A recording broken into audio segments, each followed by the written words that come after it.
we move on to discuss the Chiefs. They finally lose a football game this season. They've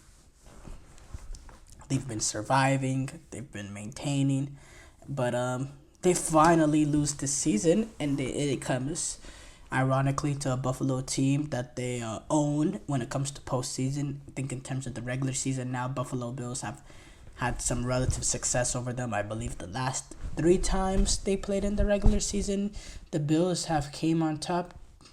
Maybe the last four times, honestly. It's been a while now since the Chiefs defeated Buffalo Bills in the regular season. It's been the Bills that have gotten more favorable matchups. But in the postseason, it's always been Kansas City, no matter what. Now that's a different story and conversation to have for later on in the segment. Honestly, I'll probably get to it. I know I will. But to start off, though, I will want to congratulate the Bills on doing what the first 9 teams that went up against the Kansas City Chiefs can do, and that's win against them. And they played some good football. Buffalo Bills did good complementary football, and I thought throughout this game, now Buffalo Bills, you know, they were never down in this game. They came out with the lead, and there was a period where they were only up 2 points, and that I think it was 16-14 at the halftime, but they were never down in this one. And I thought when Kansas City Chiefs got that touchdown later on in the early on in the fourth quarter, where Mahomes was able to find who was it? Noah Gray into the back of the end zone for his second touchdown. I thought, well, yep, Kansas City, they're doing it again. They're keeping themselves into this game, close enough into this game where they can where they can be in a puncher's position in the later part of this game, and then they'll deliver the knockout below. That's what they've done all this season. That's what they've done for a very long time. Now that's what the Kansas City Chiefs are. But Josh Allen said, no, not in my house, not today. And to credit Sean McDermott, who has been under a little bit of pressure before this season, now to say they're under pressure is ridiculous, because 9-2 and they're playing great football, and he's a great head coach as well. He came with the decision, 4th and 2, late in the game, decides to go for it. And you're around, you're in clear field goal range for Tyler Bass. You're around the 20-yard line or so, 25-yard line or so. And Josh Allen, he drops back the pass. And I don't think it was a designed run. I don't know if there was... in the commentary, they tried to make it seem that way. It was not a designed run. He dropped down. He looked for a second, didn't see someone open, and decided to get out of there quickly. And Josh Allen, for his height, to be as fast, and the acceleration and how quick, and on top of that, how fast he is for a player that is his height, I believe Josh Allen is listed 6'5", maybe? Josh Allen is a freak of a man. Yes, he is 6'5".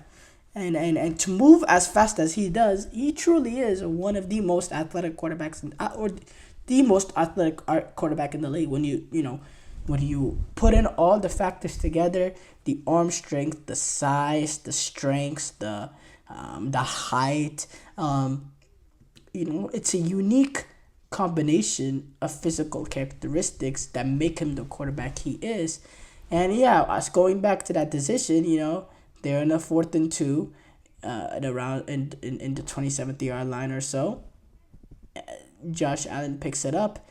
Not only does he pick up that first down, but with that athleticism that I've been talking about, he's able to drag 2 Chiefs defenders into the end zone, and it's a 2-possession game now with a little less than 2:20 to play.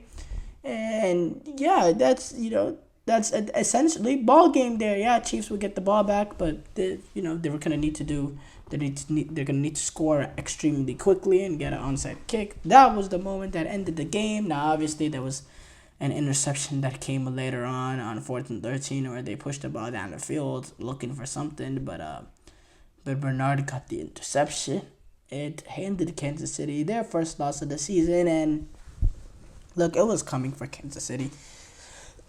They were surviving in the games. They won last week's game on a blocked field goal. So obviously with Kansas City, you're gonna lose some games, and going up against an 8-2 Buffalo team at the road, that could be a difficult game to lose.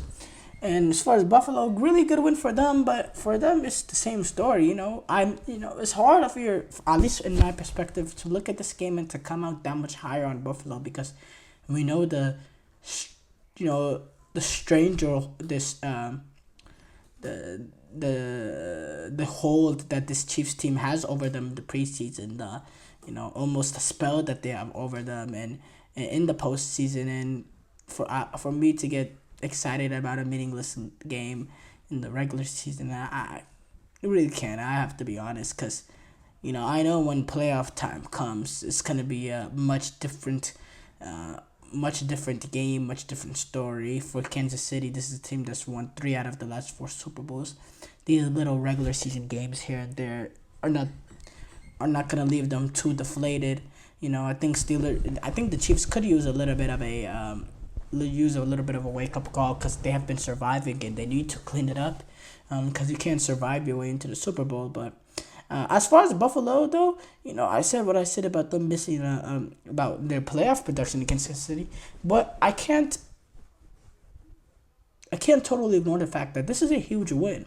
They put themselves now with this win. They put themselves a game behind Kansas City with a tiebreaker. So essentially, they only kind of need to, have, if they can have the same record as the Chiefs, if they can get some help, if Chiefs can drop some games, and Bills can win one more game than the Chiefs do throughout the duration of the season, the Bills will be the number 1 seed. Now the Chiefs have a relatively easy schedule. They play the Raiders, Panthers, Browns, Broncos, Texans. I don't know what we'll expect from the Texans then. I think Texans have been pretty poor this season. Chiefs have a pretty easy record, yes, but you never know what happens. Now Buffalo, they do have this bye week coming up. Then they do take on the 49ers, who are probably going to be playing in a must-win game. Then they have the Rams, the Lions, but then it gets a little bit easier with the Patriots, Jets, and Patriots, which are crazy. It's crazy to me. I hate that how 3 division games happen at the 3 last games of the season. That's just ridiculous to me. But yeah, the Bills do have the difficulty of opponents taking on the Niners, Rams, Lions. But yeah, I think that's a number 1 seed that I think will come down to the wire, solely because of this game and the tiebreaker implications of winning this game for Buffalo. But